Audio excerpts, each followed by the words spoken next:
มาฮอดศาลาเมืองมหาชัยได้บ่มียมราชนี่เบิ่งเด้อน้ำนี่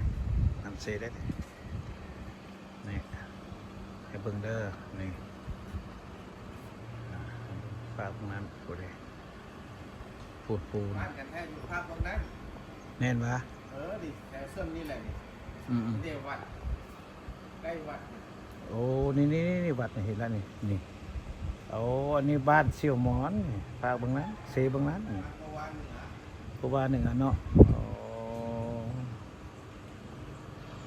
โอเคทีนี้เพิ่นเลย เนี่ยขึ้นมาวัดน้อยเดียวนี่ก็แม่ ปูน้ำพานี่ หรือวัดตุพุ่นวะ เห็นปะไม่ยังไปชมดีๆนี่เนาะสิ จะชนกันตะฟังเจือนเลยนี่น้ำมันสอบ อ๋อกันตะพันเชิญน้ำนี้ไหลมาจากเขื่อนพุ่นบ่โอ้ยเขื่อนบ่ น้ำเคลื่อนกันไหลมาตกใส่ทางเหนือแล้วก็มาเพิ่มสักกันที่นี่ โอ้เนาะเอาเบิ่งหน่อยหนึ่งทีนี้สภาพแบบบ้ายละเป็นบ้ายละเอาครับบัดนี้เด้อมหาไส้เลยขมาเบิ่งได้ไทยอยากเห็นฮะสาวมหาไส้เถอะคนนี้วัดคือใดผู้ดอยวะฮะผู้ดอยเก่าอ๋ออันนี้วัดอีสังคำแสนบ่วัดอย่างนี้นะเพิ่นว่าพุนเด้อเอาสิให้เบิ่งน้อยหนึ่ง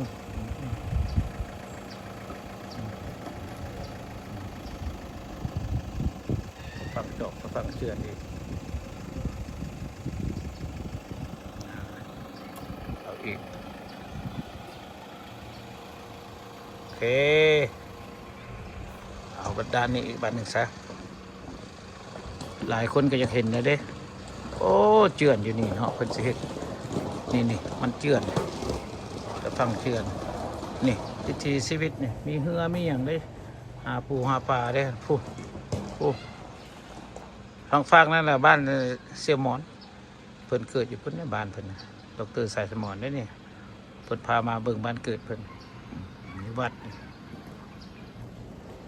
ใหญ่เด้บัดนี้โอเคขอจบคลิปลุงเดชลาวตั้งแดนมาเด้อมาหาไซไผอยากเห็นมาไซเนี่ยบ่ได้เข้าเลาะเพราะบ่มีเวลาเด้เอาทำนี้ละให้เบิ่งตามเส้นทางมาโอเคขอจบคลิปลุงเดชลาวตั้งแดน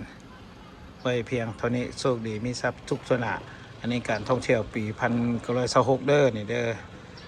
ติดตามบุญท่านเมื่อเก่าเฮาต่อไปในมื้ออื่นตักบาตรมื้อวันที่1ที่2พุ่นละก็ให้